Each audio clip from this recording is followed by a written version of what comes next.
Okay, so if you're one of those people who obsessively analyzes your dreams, but maybe you struggle to understand their meaning, you're going to want to read this article on noddle.us. So you probably know the late great Cormac McCarthy as the author of such novels as The Road and Blood Meridian, but what you may not know is that he was actually something of a scientist. No, Willem Dafoe, not that kind of scientist. I mean, he was a scientist of the mind, specifically the subconscious mind, and he actually wrote the only nonfiction essay of his entire career back in 2017. Like many of us, he believed that our dreams held hidden answers to problems in our lives. Should we move across the country, quit our job, end our relationship, adopt a cockatiel? But the problem he encountered was that if our subconscious is so smart, if it has such important information to share with us, then why is it so bad at it?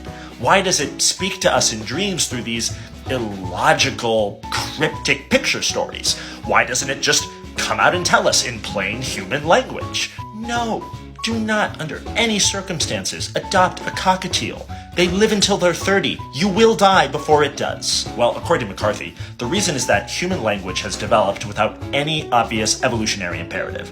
After all, sharks, for example, have gotten by just fine without it for millions of years. But the idea that one thing can represent another, that the word shark can mean shark without literally being a shark, is a particularly human invention going only back 200,000 years or so. And that's McCarthy's key point. In terms of evolutionary time, human language is incredibly new. Meanwhile, the subconscious goes back, some believe, 2 million years. And that's why it's so bad at speaking to us through human language.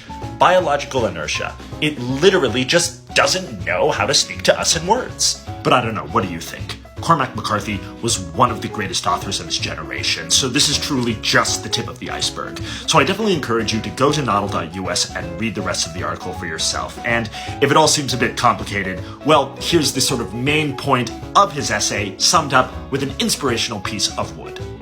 So when your parents ask why you quit law school to become a novelist, just tell them you're not being dumb, you're just following the imperatives of your biological subconscious.